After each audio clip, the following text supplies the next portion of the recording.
What's going on, guys? I'm going to give you guys the top 5 best loadouts in Warzone 2, but before this video starts, I want to give a huge shout out to VGF Gamers. This is incredible. For sweaty players like me, I go insane, I try really hard. Some of you guys, sometimes you just want to make your controller look good. This is the thing for you guys. In fact, let me give you guys a closer look on this thing. This thing is incredible. I've actually had better performance playing with this, because before that, like I said before, sweaty hands really give you an inconvenience, and it really makes things more difficult than it has to be. So, this compensated and my gameplay improved dramatically. People that like, say, different thumbsticks, this is actually perfect for you because these are also non-slip. So I highly recommend these guys. Also, they can give you console skins, controller skins, thumbsticks. It's of everything that you could possibly want. Be sure to check out VGF Gamers. It'll be the first link in the description, and get ready to see your gameplay improve dramatically. Now we're gonna get right into the loadouts, and I want to give you guys the best one to start out, which is the ISO Hemlock. This thing is still broken, and don't worry, this loadout right here is gonna give you the best TTK along with the best SMG to follow up. So we're putting on the Harbinger D20 for the muzzle, and we're putting the bullet velocity to 0.87 inches. We're also putting the recoil smoothness to 0.54 ounces, and this helps with sound suppression, bullet velocity, damage range, and recoil smoothness. Now the aim down sight speed, aiming stability, and aim walking speed is reduced, but you're not even going to notice it. This is an AR and this is Warzone, so trust me, you're going to want to have those preferences. Also, we put on the FTAC Ripper 56 for aiming out stability, hipfire accuracy, and recoil stabilization. The cons are walking speed and aim down sight speed, but not a big deal. Put the aiming out stability at 0.35 inches and the recoil stabilization at 0.65 ounces. Put on the Fielder T50. This is the only one you should run for the ISO Hemlock. For damage range, bullet velocity, hipfire accuracy, and recoil control at the cost of aim down sight speed, hip recoil control, and movement speed. Set the damage range to 0.17 inches and the recoil steadiness to 0.15 pounds. Put on the AIMOT V4 and set the precision aim sight to far distance for the eye position. 45 round mag unless you think you can handle just 30 bullets, which I don't recommend. You get a movement, aim down sight speed, reload quickness, and sprint to fire speed decrease, but it won't even matter because check this out. Despite the update, this thing is still absurdly broken, and honestly, it is still the best AR in the game until they come up with something else, probably a new DLC weapon, because I can't imagine Activision using anything that's not pay to win. But next we're going to move on to the Vaznav. This thing is still incredible and has a fantastic sprint to fire speed. Now you guys know the sprint to fire recent update actually hurt sprint to fire, so I want to give you guys something that'll take care of that. This is one of those things. We put on the CAS 1.381mm. Now it increases damage range, hipfire accuracy, and bullet velocity at the cost of aim down sight speed, hip recoil control.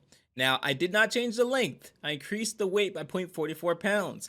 That's not the main thing. Put on the 9mm overpressured for ammunition. This increases target flinch, but I also increased the bullet velocity at 1.45 GR. Now, if you're probably wondering why just 1.45, you can increase it. You can more than likely increase it to actually 4.30 along those range if you want to, and you can also increase the damage range, but try not to go too far, because you guys see if you increase it more, it actually goes down. What you want to do is have it somewhere around the 40 range, and then you'll be solid. Next, we're going to move on to the 45 round mag. This decreases the movement speed, aim down sight speed, sprint to fire speed, and reload quickness, but you keep the magazine ammo capacity high. If you think you can handle 30 bullets in Warzone, feel free. You won't have any of those penalties. Put on the true tack grip for sprint to fire speed and aim down sight speed at the cost of recoil control.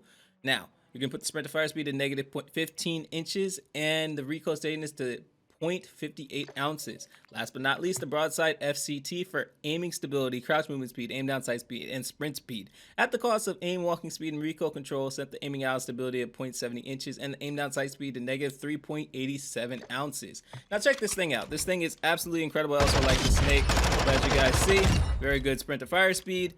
And also, it just does really well. Like, it's just a very powerful weapon. I really would recommend it to anybody. It's a very easy weapon to use. The only downside is long range, but as you guys see, it's very easy to kill long range. So, this is probably the only SMG that you should use, but if you want to use other things, I don't blame you. So, let's move on to the other things. One other thing that I can definitely show you guys is the Fennec. People love the Fennec, and it still does really well. So ZLR 16.5 ignition barrel for damage range, bullet velocity, hipfire accuracy, and recoil control at the cost of aim down sight speed, hip recoil control, and movement speed. Put on the damage range to 0.25 inches and the recoil steadiness to 0.32 pounds. Put on the 0.45 auto overpressure for target flinch and set the bullet velocity of 5.52 GR and the damage range of 0.45 G. After that, it does not get better, trust me. Put on the Fennec Mag 45 for an increased ammunition part, but the downside is movement decrease, aim down sight speed increase, well, decrease, and sprint to fire speed increase. decrease, which you're not even gonna really notice. Put on the Fennec rubber grip for sprint to fire aim down sight speed, increase at the cost of recoil control, and increase the sprint to fire speed by negative 0.16 inches. Set the weight to 0.68 ounces for aim down sight speed, and then put on the Agile Assault 7 stock for sprint speed, aim walking speed, cross movement speed, and aim down sight speed. At the cost of aiming stability and recoil control, I maxed out the aiming out stability and decreased the aim down sight speed by negative 2.06 ounces. This thing is incredible and very easy to use. As you guys see, has very little recoil and does the job very fast. One of the things I actually love about this is the increased bullet velocity. Now, a lot of people don't take advantage of the fact that there is no high velocity, so you have to use something like auto pressure or over pressured. And the amazing thing is you actually get no enemy skulls and target flinch to top it off.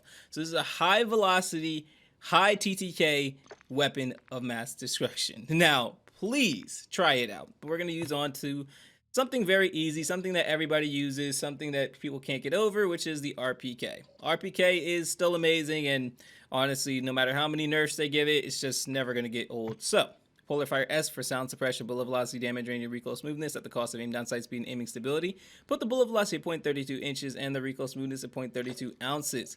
Put on the FTAC River 56 for aiming out stability, hip fire accuracy, and recoil stabilization at the cost of walking speed and aim down sight speed. Set the aiming out stability at 0.21 inches and the recoil stabilization to 0.44 ounces. Put on the 7.62 high velocity and max out the bullet velocity. Do not change the weight or you're going to get so much more recoil, it's not even going to be worth it. Put on the aim out V4 and max out the far distance. Put on the Demo X2 grip for recoil control at the cost of aiming stability. Change the weight to 0.74 ounces. Do not change the width. And get ready to check this bad boy out. Super easy to use. In fact, I'm so surprised that after all the nerfs and everything, it's still this easy to use. And here's one thing I actually may not mention. My FOV is actually different right now. So I should actually be getting much more recoil. Visual recoil at least. But as you guys see, the visual recoil is still super low. Now, if I were to change my FOV to say 120, which I'll do right now, I'm going to show you guys just how easy it actually looks. Because most of you guys are going to have 120 FOV, so it's going to look like this. It's going to look absurdly broken. So going back to the 105 FOV, it's even nastier. So last thing I actually want to show you guys is something that, it's a hidden gem. And I'm kind of scared to show it to you guys, but we're going to show it to you guys anyway, just because I know you guys will pop off with it and you guys will appreciate it. That is the MP5, the Lockman sub. So put on the Merc 4 grip for hip fire accuracy, recoil steadiness, hip recoil control, and aim walking steadiness at the cost of hip walking speed and aim down sight speed. Set the aim down sight speed to negative 0.28 inches and the hip walking speed to negative 0.54 ounces. Put on the 40 round mag, unless you think you can handle 50. I think 40 is more than enough, plus you'll get more penalty. Put on the 9mm overpressured. It's the big thing about this. Set the 4.94 GR and the damage range of 0.45 Gs. Put on the VLK Laser 7 MW for aim down sight speed, aiming stability, and sprint to fire speed at the cost of the laser being visible in ADS. Set the sprint to fire speed to negative 0.23 ounces. And put on the LM stockless mod for aim down sight speed, sprint to fire speed, movement speed, and hip recoil control at the cost of aiming, recoil control, aiming stability, and punch resistance. Check this bad boy out. First of all, you get amazing movement. Now I'm getting the aim assist from the target, but you get amazing movement, very low recoil, and amazing damage. This is something that you should definitely use. As you guys see, the reload is actually pretty quick. The damage is fantastic. Sprint to fire speed is fantastic. I mean, why wouldn't you use it? Especially if you get one headshot, it's just absolutely deadly. Please try this out. If you're not trying this out, you're going to miss out. Hope you guys enjoyed. Let me know in the comment section down below which loadout you'll be using, and have a great day.